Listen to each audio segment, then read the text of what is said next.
राजनांदगांव पत्रिका में आप सभी का स्वागत है।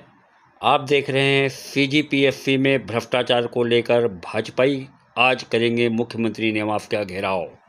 अब खबर विस्तार से। भारतीय जनता युवा मोर्चा के जिलाध्यक्ष मोनू बहादुर सिंह व भाजपा के प्रवक्ता रविंद्र बहादुर सिंह ने प्रेस क्लब में प्रेस कॉन्फ्रेंस लेकर कांग्रेस के सरकार पर कई तरह के आरोप लगाए। आप भी देखें वीडियो। छत्तीसगढ़ राज्य के लाखों युवाओं की आवाज़ बनने और सबसे गंभीर और संवेदनशील सीजीपीएससी 2021 के मुद्दे को लेकर भाजपा युवा मोर्चा सीजीपीएससी 2021 में व्याप्त भ्रष्टाचार को लेकर पत्रकारों को भारतीय जनता पार्टी युवा मोर्चा के जिलाध्यक्ष मोनू बहादुर सिंह व रविंद्र सिंह साथियों के साथ विगत दिवस छत्तीसगढ़ राज्य लोक सेवा आयोग की राज्य सेवा परीक्षा 2021 का अंतिम परिणाम जारी किया गया, जिसकी सूची जारी होने के पश्चात ही मेरिट सूची में शामिल अभ्यर्थियों के चयन को लेकर बड़ा विवाद खड़ा किया है। चयन सूची में आयोग के अध्यक्ष के पुत्र का नाम बिना उपनाम के शामिल है। प्रदेश के प्रमुख अधिकारी जनों के पुत्र पुत्रियां, निजी पार्टी के नेता के बेटी दामाद का भी चयन किया गया। प्रथम 20 लोगों की सूची में शामिल होना कई तरह के संदेह को इस स्थिति को उत्पन्न करना बताया है। छत्तीसगढ़ राज्य लोक सेवा आयोग जैसे प्रतिष्ठित संस्था का कार्य प्रदेश में क्लास 2-3 के महत्वपूर्ण प्रशासनिक पदों पर भर्ती एवं नियुक्ति करना है, परंतु वर्ष 2022 में आयोग द्वारा सामान्य प्रशासन विभाग के नृत्य के 80 पदों पर भर्ती प्रक्रिया आयोग द्वारा करवाई जा रही है, जबकि यह भर्ती प्रक्रिया छत्तीसगढ़ व्यावसायिक परीक्षा मंडल के अंतर्गत होनी थी। अभी वर्तमान में छत्तीसगढ़ राज्य लोक सेवा आयोग द्वारा छात्रावास अधीक्षक श्रेणी द के पदों की भी भर्ती अधिसूचना जारी की गई है, जबकि यह भर्ती प्रक्रिया छत्तीसगढ़ व्यावसायिक परीक्षा मंडल के अंतर्गत होनी थी। छत्तीसगढ़ राज्य लोक सेवा आयोग में परीक्षा एवं सचिव वर्ष से अधिक समय से आसीन है, जबकि किसी भी विभाग में 3 वर्ष से अधिक समय तक किसी भी अधिकारी को पदस्थ नहीं रखा जा सकता। उपरोक्त विषय में भारतीय जनता युवा मोर्चा छत्तीसगढ़ के प्रतिभावान युवाओं के सपनों के साथ कुठाराघात करने वाली भ्रष्ट कांग्रेस सरकार से मांग की है। लोक सेवा आयोग व राज्य सेवा परीक्षा 2021 परिणाम को तत्काल प्रभाव से समाप्त किया जाए और परीक्षा दोबारा आयोजित की जाए। छत्तीसगढ़ लोक सेवा आयोग 2021 के राज्य सेवा परीक्षा परिणाम की उच्च स्तरीय जांच कराई जाए। आयोग के अध्यक्ष को तत्काल निलंबित किया जाए। आयोग के और परीक्षा नियंत्रक को भी तत्काल निलंबित करते हुए जांच शुरू करवाया जाए। भारतीय जनता युवा मोर्चा के उक्त मांगों पर यदि कांग्रेस सरकार द्वारा अमल नहीं किया गया, दोषियों के खिलाफ उचित कार्यवाही नहीं हुई, तो भारतीय जनता पार्टी युवा मोर्चा सदन से सड़क तक की लड़ाई लड़ने तक उग्र आंदोलन के लिए बाध्य होगी, जिसकी संपूर्ण जवाबदेही शासन व प्रशासन को बताया है। इस मौके पर पत्रकार वार्ता में जिला मंत्री रविंद्र सिंह, प्रखर श्रीवास्तव, आलोक सोती, देवा झा उपस्थित थे। आप भी देखें वीडियो। पीएससी और भर्ती परीक्षाओं में भ्रष्टाचार ला दिया, ये आरोप नहीं प्रमाणित हो कि इस पीएससी में क्या गड़बड़ी हुई है, उनके फैक्टों की ओर आपका ध्यान आकर्षित करूंगा। 2000 में अजीत जोगी की सरकार बनी, राज्य का निर्माण हुआ और पीएससी का गठन 2003 में। ध्यान रखिए, संवैधानिक संस्था है, देश में कहीं भी नवीनतम राज्यों का गठन होता है, उस गठन के साथ ही पीएससी का गठन हो जाता है। लेकिन 2000 में अजीत जोगी की सरकार बनी और पीएससी का गठन हुआ 2003। मतलब 1 साल नहीं, 2 साल नहीं, 3 साल इन्होंने पीएससी का गठन नहीं किया और 3 साल में उसमें उम्र जैसे 35 साल थी, तो जो लड़का 34 साल का था या 33 साल का था, बगैर परीक्षा दिए बेरोजगार हो गया, उम्र का पार हो गया। 3 साल इस सरकार ने प्रयास ही नहीं किया कि हम पीएससी का गठन करें या व्यापम का गठन करें। बहुत आंदोलन किया, तब हमने पीएससी का गठन हुआ। तामन सोनवानी जैसे व्यक्ति को पीएससी का चेयरमैन बनाया गया है, तो इसके परिणाम क्या होंगे वो बात आगे दिखेगा। और दिखा 2021-22 की जो परीक्षाएं हुई है, उसमें कितनी गड़बड़ियां हुई है, तो सब ने देखा। 2003 की लड़ाई की शुरुआत कैसे हुई थी कि पूरा जो चयन था, हम लोगों ने देखा कुछ बड़े अधिकारियों के लड़कों का चयन हो गया, कुछ नेताओं का चयन हो गया, तो उनको डाउट हुआ कि जो सामान्य वर्ग का लड़का है, गरीब घर का लड़का लड़ रहा है, उसका संरक्षण क्यों हुआ, उनका क्यों हुआ। उस समय सूचना का अधिकार नया नया आया था, और उसका उपयोग करके जब हमने निकाला तो देखे उसमें कितनी गड़बड़ी थी। मैं कहता हूँ 2022-23 का जो रिजल्ट है 2003 से भी बड़ा भ्रष्टाचार है, लेकिन इस भ्रष्टाचार को इन्होंने फुल प्रूफ किया है। इन्होंने प्रश्न पत्र घर में दिया है, लड़कों ने प्रश्न पत्र बनाया है और उस आधार पे प्रश्न किया, लेकिन प्रश्नों को बाहर निकाला गया है। उत्तर पुस्तिका को बनाने के लिए दिया गया। मेरा आरोप नहीं, आप यदि तथ्यों को करेंगे तो प्रमाणित क्यों? जब लड़के अपने अधिकार के लिए भी लड़ रहे थे तो इस सरकार ने उन पर डंडे मारे। कोचिंग संचालकों पे FIR हुई है कि आप लड़कों को भड़का के लाते हो। 19 तारीख को युवा मोर्चा का बड़ा प्रदर्शन है। विनोद तिवारी के कांग्रेस के नेता जाके उसको रुकवा रहे हैं। SP को लेटर दिए, वो लेटर की कॉपी रखी गई है कि युवा मोर्चा भड़का रहा है। लोकतंत्र है, हम अपनी बात रखने के लिए स्वतंत्र। इतना कांग्रेस को क्या डर है कि वो लेटर दे रहा है SP को, इस आंदोलन को रोको, हम करेंगे आंदोलन, कोई हमको रोक नहीं सकता है। लेकिन ये लोकतंत्र की हत्या है। कांग्रेस ऐसा करके विपक्ष को दबाना चाहती है। आप लोग फ्लैक्स होर्डिंग निकाल दिए गए हैं, ये सही नहीं है।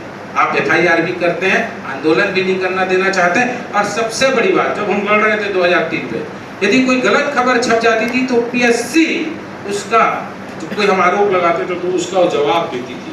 उसने प्रेस विज्ञप्ति करके जवाब दिया। आश्चर्य की बात है, आप अभी इतने आरोप लगे, PSC ने जवाब दे दिया। मजे की बात, उसका जवाब कांग्रेस के लोगों ने दिया। उन लोगों ने लिस्ट लेके आए कि ये लिस्ट है, भाजपा सरकार में ऐसा ऐसा चयन हुआ है। हमने गलत किया तो क्या आप उस परंपरा को बढ़ाओगे? और आप कौन होते हो? कांग्रेस के लोग प्रवक्ता बन के PSC का जवाब देने के लिए। PSC एक संवैधानिक संस्था है, सक्षम संस्था है, उनके अधिकारियों को आगे जवाब देना चाहिए था। कांग्रेस जवाब दे रही है, इसका मतलब तालमेल है और मोटा माल कमा रहे हैं। रिपीट, मोटा माल कमा रहा है कांग्रेस और राजनीतिक के लोग, कांग्रेस के और PSC के। मैं 2-4 उदाहरणों की ओर आपका ध्यान आकृष्ट करना चाहता हूँ। आप लोगों ने देखा है कवर्धा में अभी वन रकेटियों का सिलेक्शन हुआ है, वो भी डिप्टी कलेक्टर, एक घर से 2-2। पहले जो अभी सिलेक्शन हुआ है 34 नंबर पाए थे, उसके पहले का हमने रिकॉर्ड देखा है, हमारे पास रिकॉर्ड है 34 नंबर।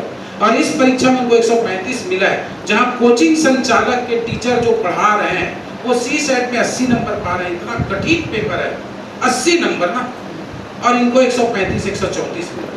एक साल में ऐसा क्या कमाल हो गया कि आपने 150-100 नंबर का वृद्धि कर ली? स्वाभाविक है, इनको प्रश्न पत्र दिए गए थे, क्योंकि जहां अच्छे स्टूडेंट 80 में लटक जा रहे हैं, आप 135-140 प्राप्त कर रहे हैं, तो गड़बड़ियां भूल है।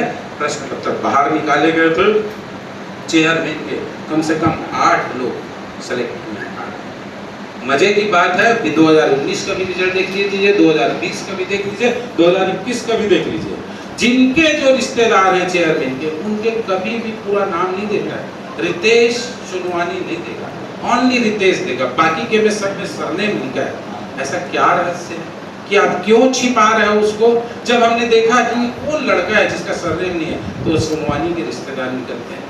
क्या आप छत्तीसगढ़ की जनता को इतना भी बेवकूफ समझते हैं कि वो नहीं खोज पाएगा इस चीज को? और छिपाने का प्रयोजन क्या है, आज तक चेयरमैन ने स्पष्ट नहीं किया।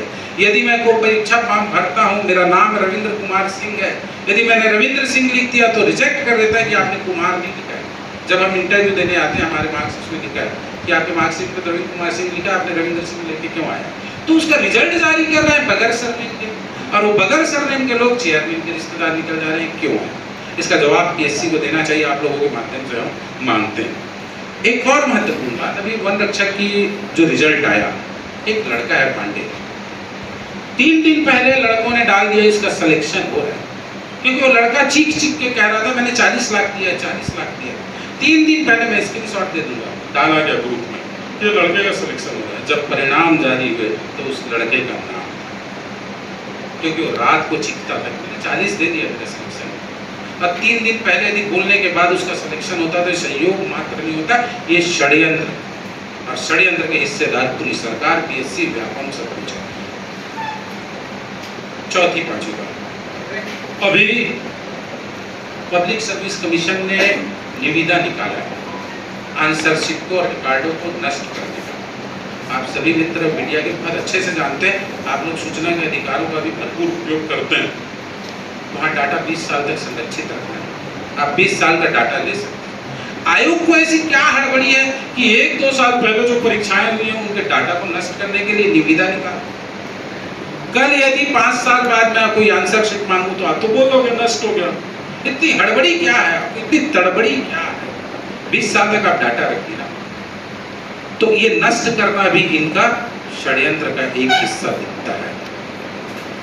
इस तरह पूरी परीक्षाओं में गड़बड़ियां हुई है, उसी बात को हम कहने के लिए बोलेगा छत्तीसगढ़ में आपने भ्रष्टाचार का उजागर किया था 2003 के गलत मामले का, उसमें क्या न्याय मिला? आज सुप्रीम कोर्ट में मामला लंबित है, उसके बावजूद आज छत्तीसगढ़ में 15 साल बीजेपी की सरकार रही, उसमें क्या पीएससी को लेकर हुआ? केंद्र में जब विधि विभाग आपका है, सुप्रीम कोर्ट में मामला लंबित है, तो उस जो मामला जो अभी तक के लंबित है उस पर आपके द्वारा क्या किया गया? क्योंकि आप उस मामले के सूत्रधार रहे। अब सवाल उठते हैं कि भविष्य को लेकर, तो पीएससी के भविष्य को लेकर जैसे KR पिस्दा जी जो है, पिस्दा जी के भी बच्चे लगे, तो क्या वो भी गलत तरह से नियुक्त हुए क्या? जवाब 2003 की पीएससी से कितना न्याय मिला, एक महत्वपूर्ण प्रश्न है। और उससे भी बड़ा महत्वपूर्ण प्रश्न ये था जब उस मामले में हम लोग लड़ने के लिए खड़े हुए और वकील नहीं थे, हम अपने केस को खुद हाई कोर्ट में लड़े, अपना पक्ष रखा और उस केस को जीते। हाई कोर्ट से तो न्याय मिला, बहुत लंबे समय बाद। जब माननीय उच्चतम न्यायालय में गया तो बातें अलग थी, मैं नहीं गया माननीय उच्च न्यायालय, क्योंकि एकदम ईमानदारी से मैं क्लियर कट कह रहा हूँ, जब मैं हाई कोर्ट में लड़ रहा था तो कम से कम मेरे 20 लाख रुपए खर्चे हो चुके थे हाई कोर्ट आने जाने दुनियादारी में। सुप्रीम कोर्ट में पर हियरिंग का कम से कम 1.5 लाख रुपए लगता है, और 1.5 लाख रुपए लगता है लड़ने वाले मैं और इसी पर होना चाहूँगा। तो जैसे आप बता रहे हैं कि खर्चा 20 लाख आपका हुआ, उस समय आप बेरोजगार थे, आप खुद लड़ाई लड़ रहे थे, लोगों से शायद कलेक्ट नहीं हो गया अपने 20 लाख। तो जब सुप्रीम कोर्ट में आप गए और 15 साल का आपका बीजेपी का एक कार्यकाल और आपके साथ में सत्ता थी, तो आपको तो अर्थव्यवस्था की ऐसी कोई चिंता नहीं रही होगी कि सुप्रीम कोर्ट में आपको कोई लड़ने के लिए अर्थ की कमी हो। बावजूद आप जहां लड़ाई सक्षम तरह से लड़ सकते थे, वहां से आप बाहर क्यों? जहां कमजोर थे फिर भी मजबूती से आप खड़े रहे छत्तीसगढ़ में। बहुत अच्छा है, जब हम इस लड़ाई को लड़ रहे थे तो हमारा दोस्तों का ग्रुप था, मेरे कुछ काम चलते थे, उससे कुछ पैसे कलेक्ट होते थे। चमन सिन्हा सब इंस्पेक्टर था, वो भी कुछ पैसे देता था, और कुछ हमारे लड़के थे, तो कभी कभी हम लोग 1000-2000 कलेक्ट करके हम वकील को देते थे, आने जाने में खर्चा करते थे। एक बार में खर्चा नहीं हुआ, पार्ट में हुआ। सरकार संवैधानिक संस्था थी, उसमें हस्तक्षेप नहीं करना चाहती थी, और मैं सरकार में रहते कभी 1 रुपए की मदद नहीं लिया, न मुझे किसी प्रकार की मदद मिली। ये पीएससी की लड़ाई पीएससी के छात्रों ने की और आपस में की। अब रही बात आप सुप्रीम कोर्ट जाने का कहते हैं, तो सुप्रीम कोर्ट हमारे कुछ और साथी चले गए थे, मतभेद थे कुछ बातों के लिए, कि जो कोर्ट का निर्णय था उससे भी आगे वो चाह रहे थे कि सारे आंसर शीटों की जांच की जाए। चूंकि मैं टेक्निकल चीज को जानता था, आंसर शीटों की जांच नहीं हो सकती, क्योंकि एक्सपर्ट का व्यू होता है, सुप्रीम कोर्ट बोलता है उस टीचर ने जांचा है, तो मैं उसमें हस्तक्षेप नहीं करूंगा। तो उसमें हमारे एक साथी थे, वो इस चीज को लेकर गए, तो हमारा मतभेद था, हमने नहीं गया, और हमको एक कोई चला गया था, तो वो क्या था, न्याय मिलना है। इसका मतलब है कि सुप्रीम कोर्ट में जो पीएससी की आप लड़ाई लड़े उसमें अंत तक के न्याय नहीं मिला, तो अभी नहीं मिला। अब जब 19 तारीख की कल लड़ाई लड़ रहे हैं आप, इसमें न्याय मिलेगा ऐसी क्या उम्मीद? बिल्कुल। यदि हम हाई कोर्ट भी नहीं जाते तो शायद पीएससी तो टिकता रहता। हम अपने संवैधानिक कर्तव्यों से मुंह नहीं मोड़ सकते। हमने लड़ा, हमने जीता हुआ, ऐसा भली बात है। और 19 तारीख को भी हम यही न्याय मिलने वाली बात है, हाई कोर्ट से मिला। जीतने के बाद में जो इम्प्लीमेंट होना चाहिए, जो ऑर्डर होना चाहिए, इम्प्लीमेंट होना चाहिए, वो अगर आपने आप कहाँ जीते? आप नहीं जीत पाए ना। हम हाई कोर्ट से जीते, मामला सुप्रीम कोर्ट में पेंडिंग है, मामला सुप्रीम कोर्ट में पेंडिंग है। जी, ये आपने रद्द करने की मांग की, रद्द करने की मांग कर दी, लेकिन जो सही में बच्चे पास हुए हैं वो प्रभावित हो जाएंगे, तो उसके लिए क्या कदम बढ़ा है? बिल्कुल। देखिए, एक परीक्षा होती है और उसमें 200 लड़कों 200 पद है, तो 200 पद हम भी मानते हैं पूरा नहीं बिकेगा, लेकिन पूरे बड़े पद बिक गए या बड़े पद पे आरोप लग रहे हैं, तो जो योग्य लड़का है वह भी सेलेक्ट हुआ और अगली बार भी सेलेक्ट होगा यदि हम रद्द करते हैं तो। और ये कांग्रेस के सरकार में भ्रष्टाचार हुई पीएससी में 2003 में, उसके बाद भाजपा की सरकार बनी।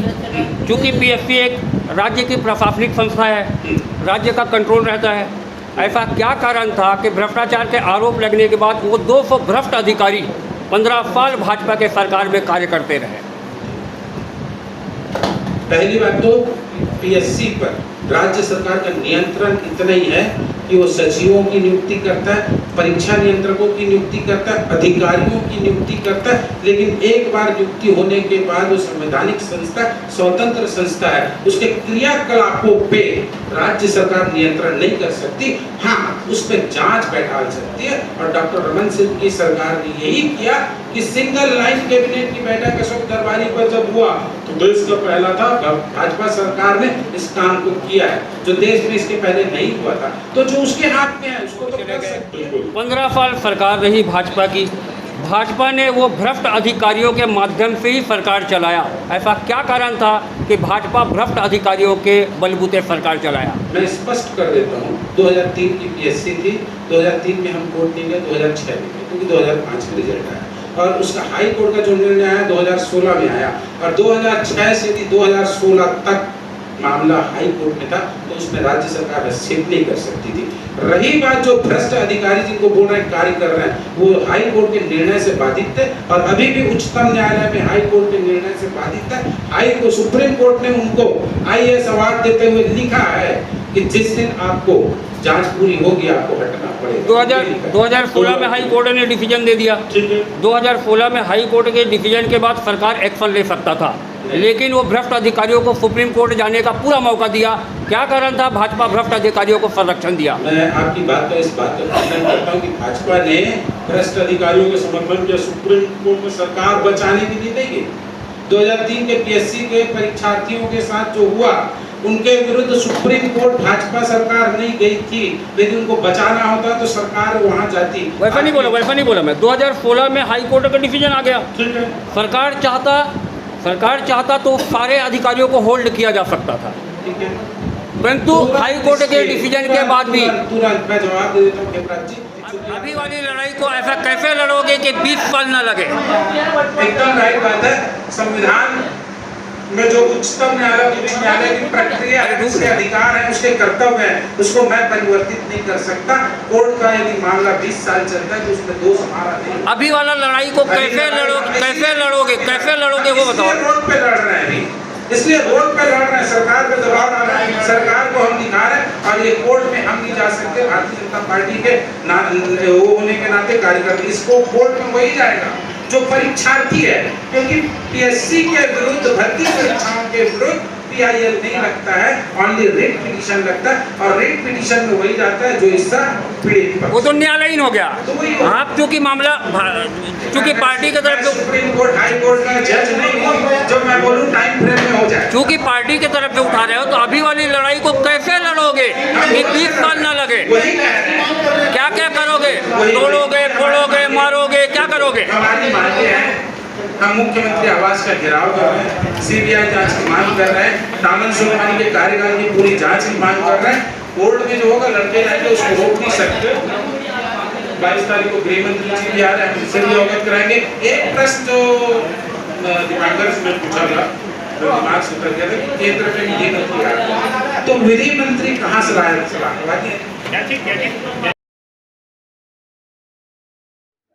मित्रों, वीडियो अच्छा लगे तो चैनल को सब्सक्राइब करें। धन्यवाद।